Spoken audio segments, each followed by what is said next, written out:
So good morning, St. Peters, and welcome to my isolation chamber. As you can see, I'm still very well and or well again, I should say, and still alive. That's what I meant. And yeah, welcome. And I'm going to give you a little guided tour of where I've been these 6 days. So I'm going to just turn around my pad because I haven't kind of worked out how to flip the camera while it's rolling. So you can get a bit of an idea where I've been these last 6 days.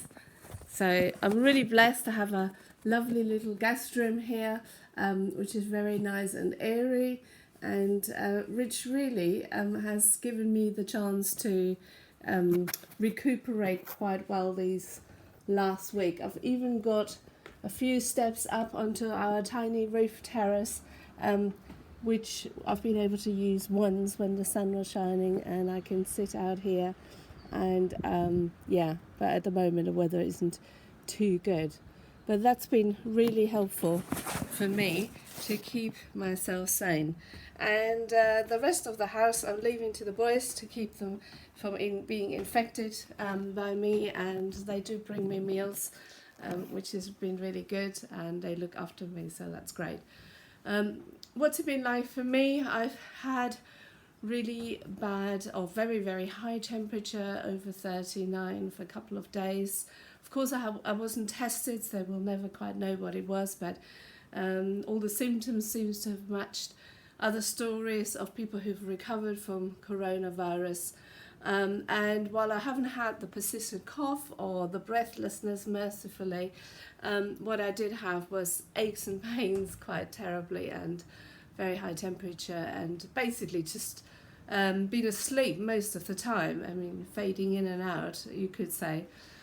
So it's been manageable, and that's what I'd like to say to people. It's manageable most of the time. I'm assuming I obviously can only talk for myself, and also I'm just saying that in order to encourage people. A lot of people have said to me or written to me, and thank you so much for all your emails and best wishes and offers of help. Thank you so much. We are well stocked at the moment anyway, but of course we have now been told to stay at home for 2 weeks rather than just the 1 week, and that includes the whole household. And so we're into kind of well almost done our first week, and then 1 more week to go. But so those requests, we may have to take you yet up on them, but for the time being we're absolutely fine, so thank you for that. So I can only really talk about what it's been like for me, but I'm saying that because a lot of people have said to me, I just wish I actually got it so I could build up my immune system and get on with it. And I think my first impressions were once the operator 111 said you probably have it, I thought, well, it's okay. And I don't say that glibly, but just that sense of the fear or the anticipation is often worse than the actual thing.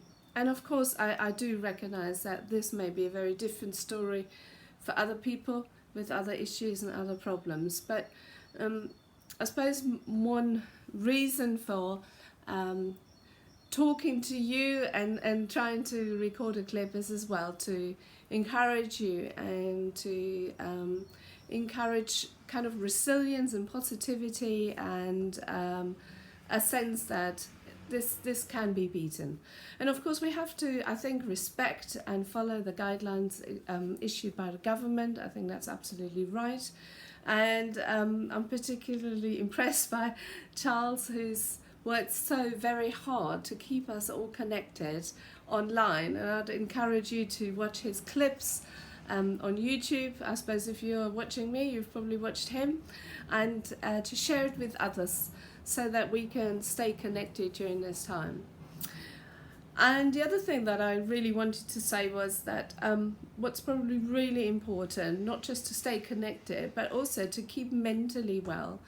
So the physical symptoms we can deal with sleeping, lying in bed, taking paracetamol and so on.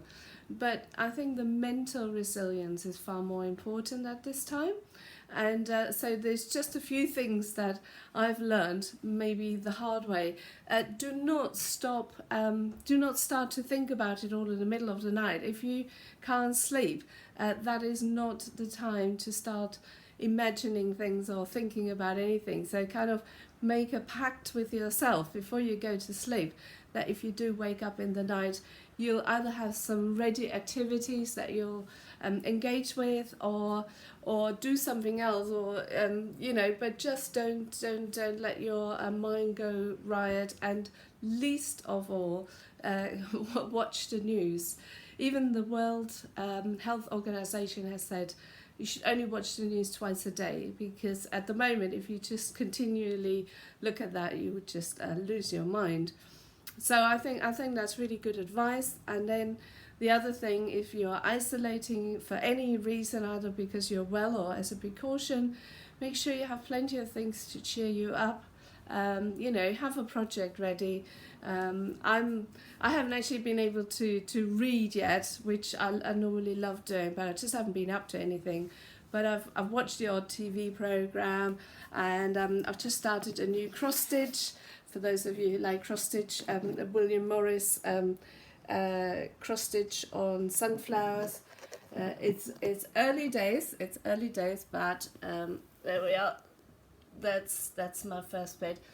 I just finished another one, which is somewhere downstairs, but there we go. So I think it's good to have a project going, and other than that, make use of all the online resources that there are. I've seen that one of the orchestras in Australia are now live streaming all their concerts for free, and there will be loads of other things like that online. So I think there's a lot that we can do to keep our spirits up and to be occupied. Oh, it's turning out into a right little sermon, isn't it? But just to say at the end, I've really found, once I kind of got a bit better, that it does really help to start the day and end it with prayer. And I do use the Church of England prayer app. Again, that's really easy to download. If you have an iPad, just go to applications and search for daily prayer by the Church of England. It's just really good to set the tone, set your own mind. If that's not your cup of tea, do some meditating, do some yoga, do some reflection. That will set your mind in a good way at the beginning of the day and at the end of the day. And I also do a little bit of started now to do a little bit of physical exercise, just to get those weary old bones moving again. And other than that, I think that's probably quite enough for me from day 6 in the isolation chamber. I'm hoping that within a couple of days I'll be allowed out of this room and into the rest of the house to share my week 2 with my husband and with my son. So please stay well, keep engaging, reach out to those who you know are isolated, and it's good to see you, and I hope to hear more from you soon. Bye now.